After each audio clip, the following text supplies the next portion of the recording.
ଆସନ୍ତାକାଲି ହେବାକୁ ଯାଉଛି ଆଂଶିକ ଚନ୍ଦ୍ରଗ୍ରହଣ। ଏଥିପାଇଁ ଆରଡ଼ି ପୀଠ ବାବା ଆଖଣ୍ଡଳମଣିଙ୍କ ମନ୍ଦିରରେ ଚୂଡ଼ାନ୍ତ ହୋଇଛି ସ୍ୱତନ୍ତ୍ର ନୀତିକାନ୍ତି। ତାସହ ପବିତ୍ର କୁମାର ପୂର୍ଣ୍ଣିମା ଥିବାରୁ ଆରମ୍ଭ ହେବ କାର୍ତ୍ତିକ ବ୍ରତ। ଏହି ଧର୍ମ ମାସରେ ମଣିବାବାଙ୍କୁ ଦର୍ଶନ କରିବା ପାଇଁ ରାଜ୍ୟ ଓ ରାଜ୍ୟ ବାହାରୁ ହଜାର ହଜାର ଭକ୍ତଙ୍କ ଭିଡ଼ ଲାଗିବ ପୀଠରେ। ଅଗଣିତ ଭକ୍ତମାନଙ୍କର ଭିଡ଼କୁ ଦୃଷ୍ଟିରେ ରଖି ଭୋର 4ଟାରେ ଦରପିଟା ନୀତି ସହ ମଙ୍ଗଳ ଆଳତୀ, ମହାସ୍ନାନ, ଘର୍ଷଣ ଲାଗି ଜଳାଭିଷେକ ନୀତି ଅନୁଷ୍ଠିତ ହେବ। ପରେ ମଣିବାବାଙ୍କୁ ଦିଗମ୍ବର ବେଶରେ ସଜ୍ଜିତ କରାଯାଇ ପହିଲି ଭୋଗରାଗି କରାଯିବ।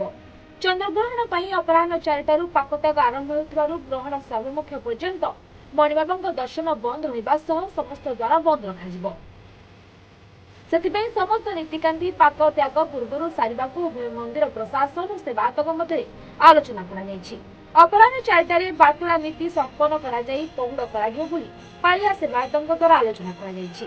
ଆଗନ୍ତୁକ ଭକ୍ତମାନଙ୍କର ଦର୍ଶନ ପାଇଁ ସକାଳ 5ଟାରୁ ଅପରାହ୍ନ 4ଟା ଯାଏ ମନ୍ଦିର ସାହାଣ ମେଲା ରହିଛି। ପରେ ମନ୍ଦିରର ପରମ୍ପରା ଅନୁଯାୟୀ ପାକତ୍ୟାଗ ଠାରୁ ଅର୍ଥାତ୍ ଅପରାହ୍ନ 4ଟାରୁ ସର୍ବସାଧାରଣଙ୍କ ଦର୍ଶନ ବନ୍ଦ ରହିବ ବୋଲି ମନ୍ଦିର ପ୍ରଶାସନ ପକ୍ଷରୁ ସୂଚନା ଦିଆଯାଇଛି। ଚାନ୍ଦବାଲିରୁ ଦେବକାନ୍ତ ମହାନ୍ତଙ୍କ ରିପୋର୍ଟ, ସୂଚନା ଟିଭି।